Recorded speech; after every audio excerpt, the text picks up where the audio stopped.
साथियों आज 17 मार्च है और 17 मार्च मेवात ही नहीं बल्कि भारत के इतिहास में भी एक बहुत ही महत्वपूर्ण दिन है। क्योंकि आज ही के दिन 17 मार्च 1527 को मेवात के वीर साहसी योद्धा राजा सनखान मेवाती, मेवात के शासक राणा सांगा और अन्य 7 राजपूत राजाओं ने मिलकर बाबर के खिलाफ आगरा के निकट खानवा में भारतीय इतिहास का एक बहुत ही महत्वपूर्ण युद्ध लड़ा। और इस युद्ध में अपनी अंतिम सांस तक राजा सनखान मेवाती और उनके 12,000 घुड़सवार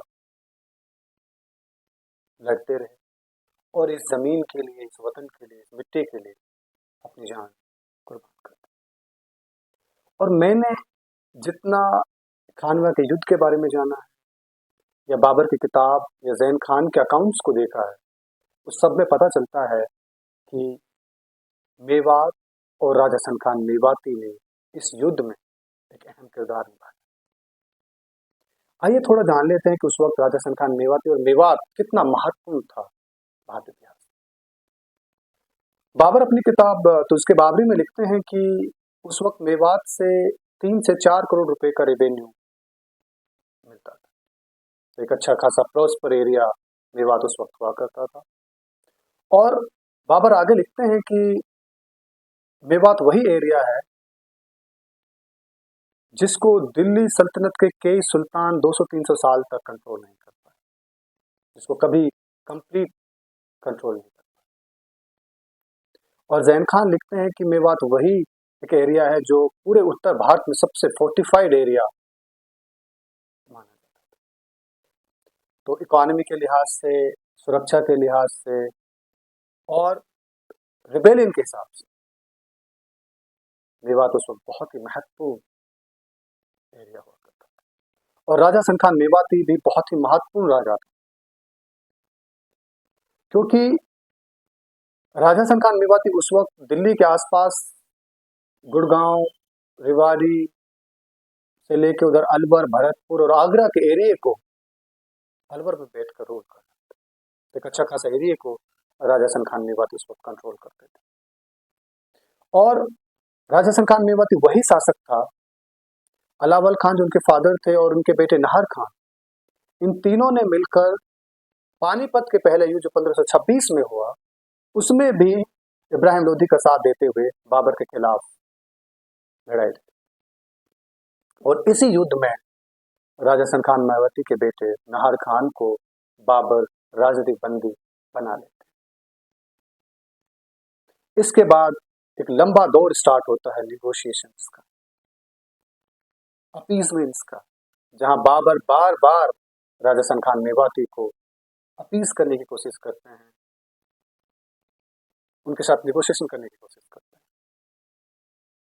और आप हैरान होंगे कि मेवात के लोगों को डराने के लिए 24 फरवरी को शेख जमाल को बाबर जिम्मेवारी देते हैं कि आप दिल्ली और मेवात के एरिया में लूट करें, उनको डराए धमकाएं, मेवात के गांवों पर आक्रमण करें, जिससे कि उनको डरा धमका कर हम अपने साथ ला सकते हैं। तो एक कोशिश उन्होंने ये की कि शेख जमाल के थ्रू उन्होंने मेवात के लोगों, मेवात के गांवों पर आक्रमण करवाए, उनको डराने की कोशिश की, लेकिन वो खुद भी लिखते हैं कि मेवात के लोग डरे नहीं। फिर आगे जब राजा सनखान मेवाती के बेटे नाहर खान को पानीपत के पहले युद्ध में राजनीतिक बंदी बना लिया गया था, तो उसके बाद बाबर अपनी खुद किताब में लिखते हैं कि हमने उसके बेटे को इसी पर्पज के लिहाज से बंदी बनाया था कि उनके थ्रू राजा सनखान मेवाती का साथ हम पा सकते हैं और राजा सनखान मेवाती के साथ हम नेगोशिएट कर सकते हैं। लेकिन राजा सनखान मेवाती ने ना बेटे की परवाह की और ना जो उनको अलग अलग लालच दिए, जिसमें उनको ये भी कहा गया कि आप जिस एरिया पे कंट्रोल करते हैं वो एरिया आपके पास रहे। उसके अलावा आपको अच्छा खासा एरिया के साथ साथ पैसा भी दिया जाए, वो इज्जत आपको दी जाएगी, आपको मुगल में भी प्रशासन में भी अहम जिम्मेवारी आपको दी जाएगी।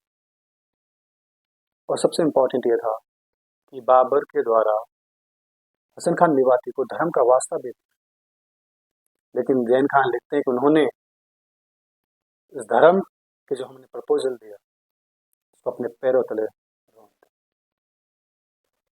और राजा हसन खान मेवाती को जैन खान भी और बाबर भी अपनी किताब तो उसके बाबरी में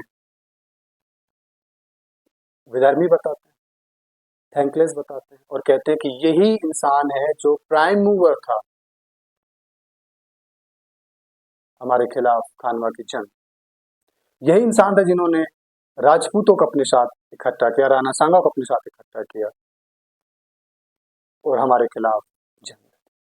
और ये तथ्य उस वक्त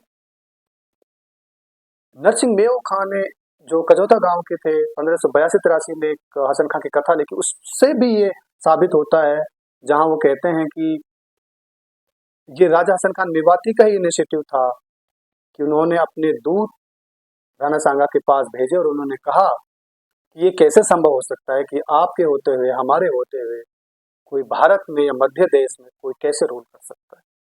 तो इस बात से ये क्लियर होता है कि राणा सांगा और राजपूत संघ को बनाने में राजा हसन खान मेवाती की एक अहम भूमिका। और राजा हसन खान मेवाती को बाबर ने अपनी तरफ करने के लिए उनका बेटे का भी सहारा लिया, जो उन्होंने बंदी बनाया हुआ था। धर्म का वास्ता दिया गया, उनको उन टेरिटरीज को भी सौंपने का वादा किया जिन एरियाज पे राजा हसन खान मेवाती कंट्रोल करता था। लेकिन इन सब प्रलोभनों का हसन खान मेवाती ने रिजेक्ट किया। और आप सरप्राइज हो कि उन्होंने अपने बेटे की भी परवाह नहीं। जब ये तय हो गया था कि बाबर हसन खान मेवाती का सपोर्ट पाने के लिए अंतिम एक चाल चल रही है कि उनके बेटे को रिलीज कर रहे हैं और उनको पूरे ऑनर के साथ, पूरे रुतबे के साथ वो छोड़ना चाहते हैं, उससे पहले ही राजा हसन खान मेवाती राणा सांगा को साथ आगरा में खानवा के जंग में शामिल होते हैं और उस जंग में से शामिल नहीं होते हैं, अंतिम सांस तक लड़ते हैं और अपने घुड़सवारों के साथ शहीद हो जाते हैं। एक वक्त ऐसा भी था इस युद्ध में जब राणा सांगा चोटिल होकर मैदान छोड़ चुके थे, महमूद लोधी मैदान छोड़ चुके थे, के राजपूत राजा हैं मैदान छोड़ चुके थे, लेकिन उसके बावजूद भी राजा हसन खान मेवाती इस जंग में आखिरी सांस तक लड़ते रहे और अपने बेटे खुद और 12,000 वीर साहसी घुड़सवारों के साथ इस जमीन के लिए, इस वतन के लिए, इस मिट्टी के लिए शहीद हुए। इस खानवा के युद्ध में राजा हसन खान मेवाती बहुत अहम किरदार है, क्योंकि इस तरह का एग्जाम्पल्स आपको भारतीय इतिहास में आपको दिखाई नहीं देंगे। इस तरह की हिंदू मुस्लिम एकता आपको कहीं दिखाई नहीं देगी। आप सरप्राइज होंगे कि बाबर भी खुद भी लिखते हैं कि उनके जो सबसे बड़े मिलिट्री कमांडर थे करमचंद, वो हिंदू थे, राजा हसन खान मेवाती। और राजा हसन खान मेवाती, राणा सांगा जो हिंदू राजपूत थे और अन्य राजपूतों के साथ मिलकर इस जंग में बाबर के खिलाफ जंग, और सिर्फ जंग नहीं लड़ते हैं, अंतिम सांस तक लड़ते रहते। तो आज ये दिन है राजा हसन खान मेवाती को याद करने का, उस हिंदू मुस्लिम यूनिटी को याद करने का, जहां हिंदू राजपूत और राजा हसन खान मेवाती मिलकर बाबर के खिलाफ जंग। ये दिन है आज उन 12,000 वीर साहसी घुड़सवारों को याद करने का, जिन्होंने अपने राजा के कहने पर अपनी जान कुर्बान कर। तो राजा हसन खान मेवाती का इस जंग में शामिल होना और अपने प्राणों की आहुति देना भारतीय इतिहास में एक नया चैप्टर है, एक खास चैप्टर है, क्योंकि इस तरह के एग्जाम्पल्स आपको भारतीय इतिहास में ज्यादातर नहीं मिलेंगे, जहां इस तरह की कमिटमेंट, इस तरह की वीरता, इस तरह की साहसता किसी सुल्तान ने दिखाई हो, किसी राजा ने दिखाई, किसी कम्युनिटी ने दिखाई हो, किसी एरिया ने दिखाई। और हम सब जानते हैं कि इस खानवा के युद्ध के बाद किस तरह से मेवात पर अत्याचार हुए, किस तरह मेवातियों की जमीनें नेहरू के राजपूतों ने छीनी, अलवर के राजाओं ने किस तरह मेवात की ज़मीन को आगे जाकर छीना। लेकिन भारतीय इतिहास में राजा हसन खान मेवाती और उनके 12,000 घुड़सवार हमेशा हमेश के लिए अमर हो गए। और मेवात का जो एक लंबा इतिहास है रेसिस्टेंस का, युद्ध करने का, लड़ाई लड़ने का, भाईचारे का, उसका एक बहुत बड़ा एग्जाम्पल।